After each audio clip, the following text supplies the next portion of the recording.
All right. The search is on. I'd imagine that conversations have been going on, exploring which offensive coordinator the Texans might get. Chip Kelly's the biggest name out there, other than, I guess, Mike McCarthy, but I know that's not as appetizing right this moment. I'm excited about Chip Kelly. I do understand that there are a lot of people out there that feel like, hey, it's all speculation, which it really is at this point, or that, oh, people only like him because he's a good name or a big name. I think that there's some validity to some of that. I mean, you never really know. So many times the next great offensive coordinator is a guy you've barely heard of, and that's just the big crapshoot element of it. There are legitimate reasons to get excited about the prospects of Chip Kelly.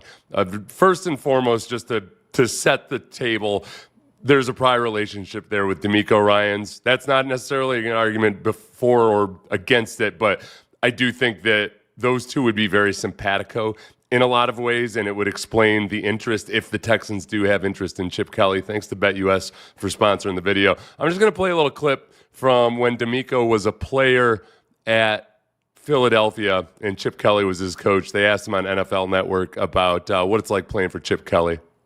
Chip keeps it fun. He keeps it open. He keeps it energetic. He's a fun coach to play for. You know, he reminds you it's like he's a player. The type of energy and the things he brings to the table, and you just love to go out and play for a guy who's chest bumping guys on game day, fist pump, just having a great time on game day. So it's always fun to play for Coach Kelly. So one of our listeners this morning, Garrett Heinrich, said, if you played that clip and somebody said that's a different player talking about D'Amico Ryans, it would have sounded exactly like that. They are, I think, both high energy guys. D'Amico's a little bit more physically fit, but in that clip they showed Chip Kelly running the stadium before games, which he does. There's kind of a curiosity that Chip Kelly has that's similar to D'Amico Ryans when it comes to just wanting to know anything and everything about the game of football. And I think that that's where the ability to look at this offense, figure out what's wrong with it, how can you get the most out of these players, that's what Chip Kelly would be all about. Another key question that people have is, hey, why would Chip Kelly leave Ohio State, where he just won a national championship, as the offensive coordinator? And also, wouldn't it be a little weird, the dynamic of Chip Kelly, former employer of D'Amico Ryans? Well, there's a precedent here, and it comes by way of Ryan Day. Ryan Day was recruited by Chip Kelly and played for him, kind of like Bill O'Brien and George Godsey back in the day. He was asked about that when he first took the job at Ohio State. He doesn't think of it as you working under him, it's working with him. The fact is, he's the head coach, you're the offensive coordinator. He makes me call him sir, though. He just said, can you do that day one? And I was like, all right, Rye. No. But, I mean, he ultimately is the decision maker. You've been a head coach. How do you think that's going to work? Do you think there'll be any, as close as you are, any kind of, I don't know if awkward moments is the right term, but when he's the ultimate decider and you are working for him? Yeah, I certainly understand my role. I'm not Al Haig. Like, I'm not in charge here. Yeah. Some people get that reference. Other people don't get that reference.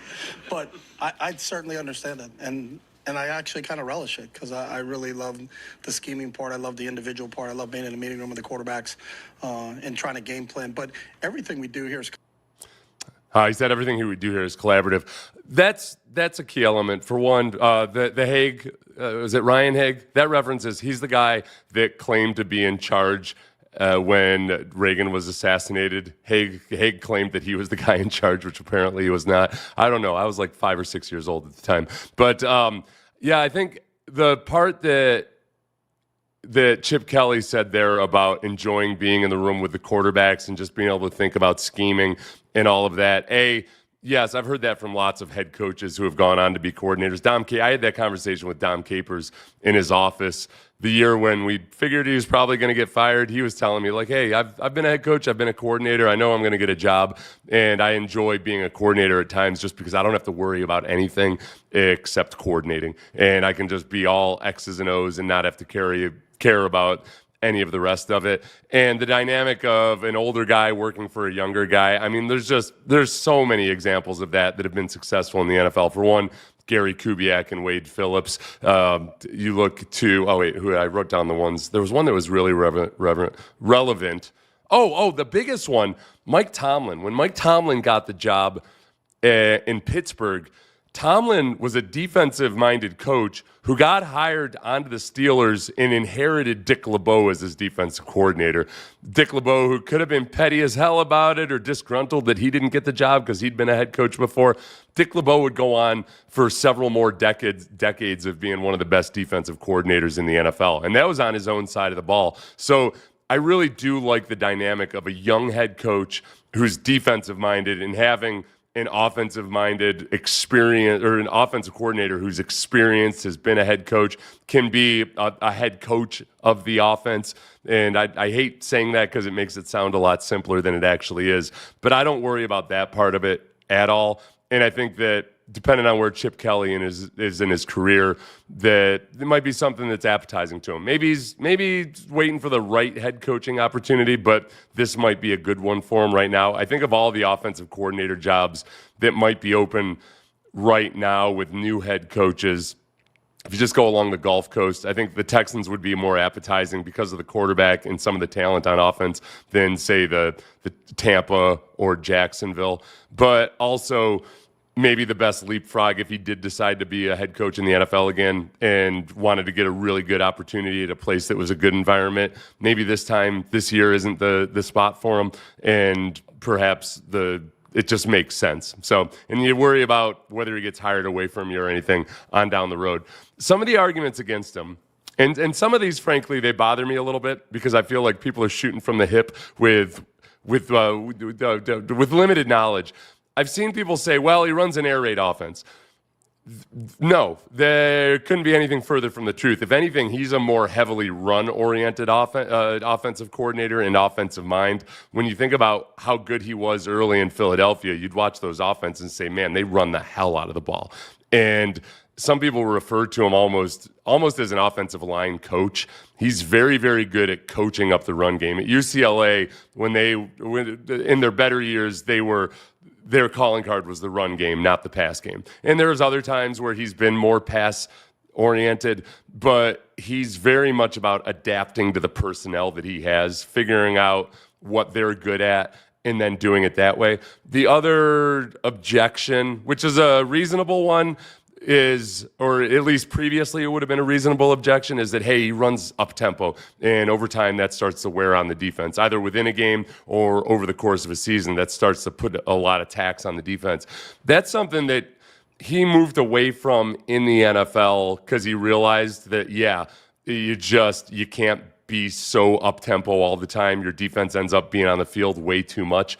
But also, look, at Ohio State this past season, when working for his previous protege, remember, like, if that's an objection, he slowed it way the hell down. Ohio State was one of the slowest tempo offenses in the league, in the nation this year. I think they were 108th in plays per minute. So that's not something I'm concerned about. I think he'll adapt to whatever environment and whatever DeMeco Ryans wants him to do. I think he'll do that. But he is very much about the run game. This is not trying to bring the air raid to the NFL at all. And it wasn't the first time. I think one of the arguments against him, too, that's also valid is he's been out of the league for 8 years. And, hey, the thing that made him really scary when he first got into the league was the up-tempo stuff. I mean, it kind of ambushed the rest of the league. The league wasn't ready for it. And over time, the NFL defenses have adapted to up-tempo in a way that it's not as big of an advantage. It's an advantage in spells, to be sure. But that's what I guess I would wonder is, yes, he's a proven offensive coordinator in the NFL. I do think that his downfall in Philadelphia had more to do with when he got way more involved with the personnel side of things. Kind of like when Bill O'Brien became the GM, it was you could see, okay, Bill O'Brien might be a good head coach. I'm not sure, but he's definitely a horrible GM. I think you don't have to worry about that dynamic here. That's obviously going to be Nick Caserio's cup of tea, and I think you get the most out of the offensive line. as far as I've got the positives, the negatives. I'm going to check your comments here in a second. Oh, and then the other big question is, why would he take the job? Why would he leave and go on to the NFL as a coordinator when he's, at the best college in the nation as of right now?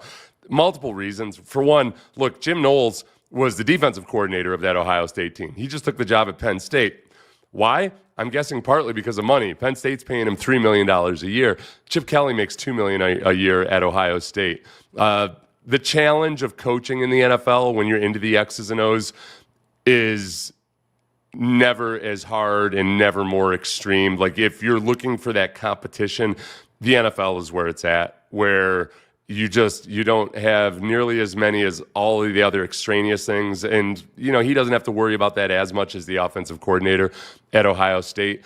But there's actually a lot more stability in the NFL right now when it comes to the personnel you're working with than there is in college football. Just because of the NIL, because of transfer portal, because these are 18-year-old kids that have hundreds of thousands of dollars in their bank account. It's just a whole different ball of wax that I think a lot of college coaches are starting to question. All right, I don't know about this. Maybe the NFL or the greener pastures right now. I'd rather do that again.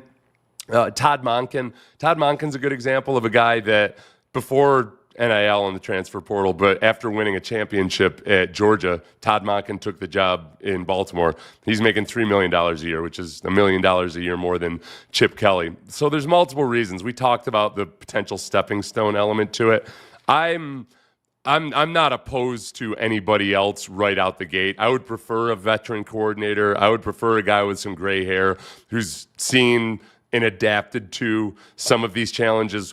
When your head coach is a young head coach who's defensive minded, it'd be one thing if it were Sean McDermott, say, in Buffalo. Joe Brady didn't have a boatload of experience as an offensive coordinator in the NFL when he took the job in Buffalo, but Sean McDermott's been around forever. So the fact that DeMeco is young, the same way Gary Kubiak had been in the NFL forever but was still a young head coach, it just felt right when he got a guy on the other side of the ball that could handle a lot of the issues that a young head coach might not be ready to handle.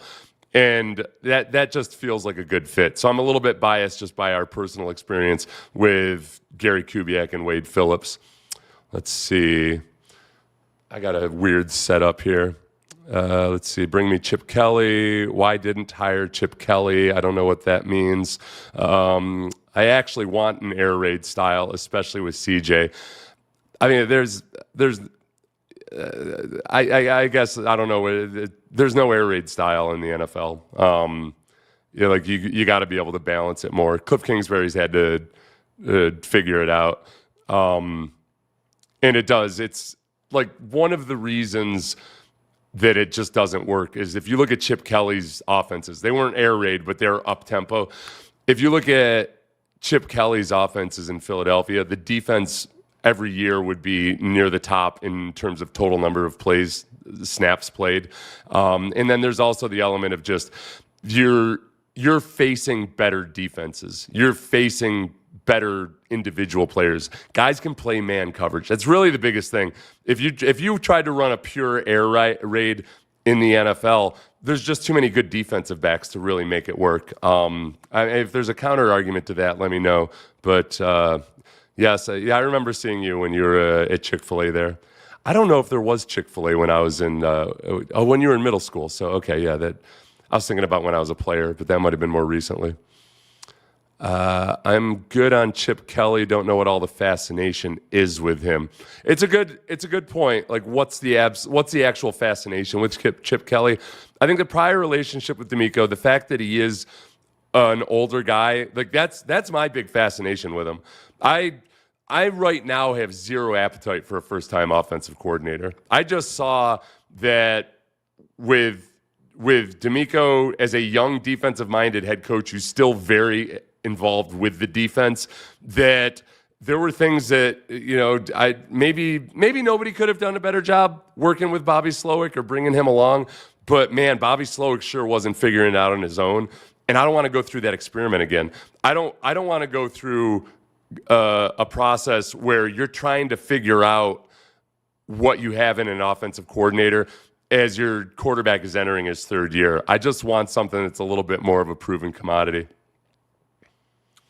Let's see, if Dameon Pierce blossoms with a different scheme, this could be a scary 1-2 punch on the ground with Joe Mixon. Yes. How long till the Texans OC gets hired? It's a good question.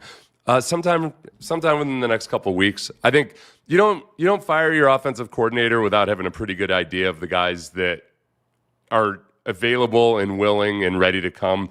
And it might be, at this point, theoretically, the Texans don't leak crap. It might be as much about just conversations and making a choice between candidates that they've got a pretty good idea that they can land and they've had conversations with. But we haven't seen any reports, at least up through this morning, of somebody being out there and getting the job yet. So I'm going to run. Got some chicken in the oven. I know, baked chicken, whatever. I got to lose a few pounds, all right? Please like, subscribe, tell a friend, and all the rest of it. That's it. We'll leave it alone. I'll talk about BetUS some other time. Thanks to BetUS, though, for sponsoring the video.